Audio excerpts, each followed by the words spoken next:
Hello, everybody, and welcome to Theology 101. Today, we will finally see Lazarus come back to life. Let's jump right back into the miracle. Previously, Jesus has already stated why he will raise Lazarus back to life. This illness does not lead to death. It is for the glory of God, so that the Son of God may be glorified through it. If the purpose of the miracle is to reveal the glory of God, then the question is, what is the glory of God? The word glory literally means weight. Just like a weight of gold reveals its value, so also the weight of glory of God reveals his value. So when Jesus says that Lazarus' death will reveal the glory of God, he is saying that this miracle will reveal the weight or the value of God. Now let's pick up from where we left off last time. Jesus is angry at the reality of death and at the hopeless response to death. He heads to the tomb, and at the sight of his friend's tomb, he begins to weep. He wept because the reality of death also hurts him.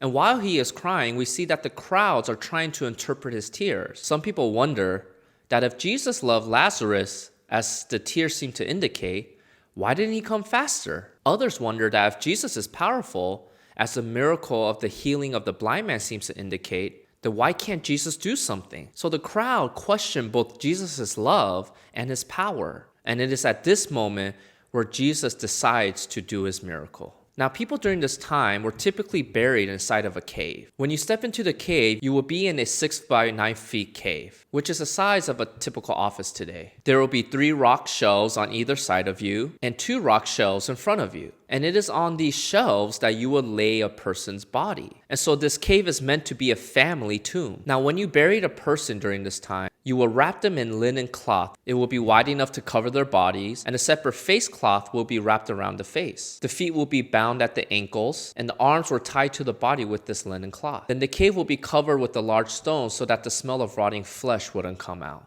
And so this is what is going on with Lazarus' body at this time.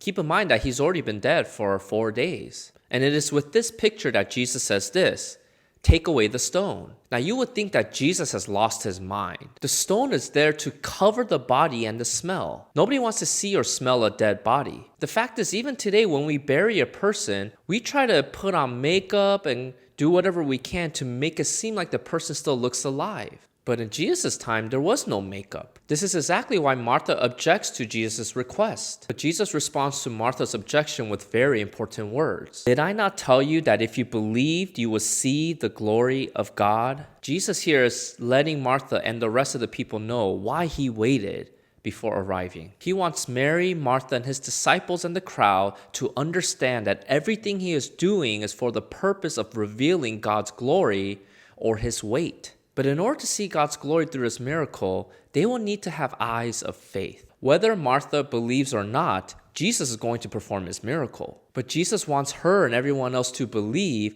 so that they will see God in this miracle. You know what this means for us, by the way? This means that it is very possible to see God's miracle without seeing God himself. You see, faith is not necessary to witness miracles, but faith is necessary in order to see God in those miracles. Faith is not necessary to see Jesus' signs, but it is necessary to see Jesus in those signs. For example, when Jesus turned water into wine, John records that the disciples saw his glory and believed. But then later when Jesus performs another miracle by feeding a crowd with bread and fish, we see that most of the people there did not end up believing in Jesus. They saw a solution to their problem of hunger and they wanted more bread, but they did not see Jesus in that miracle. This miracle is not really about Lazarus coming back to life. Why do I say that? Because Lazarus is going to die again. This is not a complete resurrection, in other words. When Jesus resurrects Lazarus, it is an appetizer to the entree to come about a week later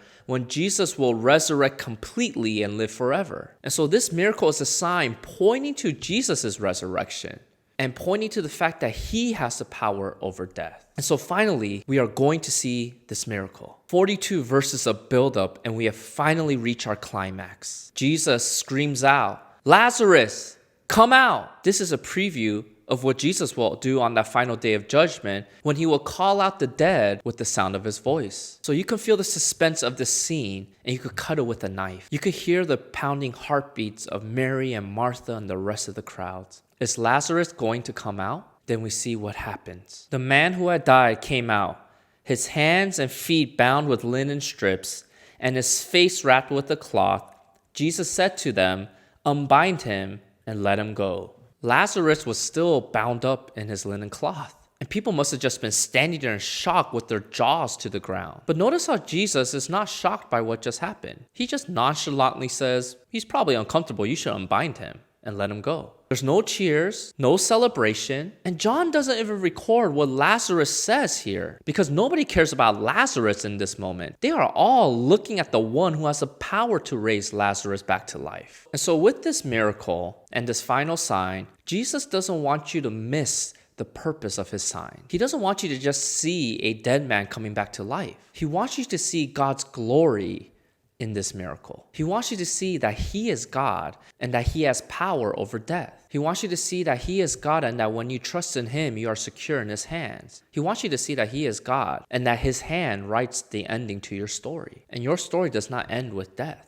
It ends with the resurrection because Jesus is the resurrection. And so knowing that Jesus has power over death should change our perspective even today. Even though your body will age and eventually die, one day you will have a new body. One day, you will live on a new earth. There will be no more tears or pain or division.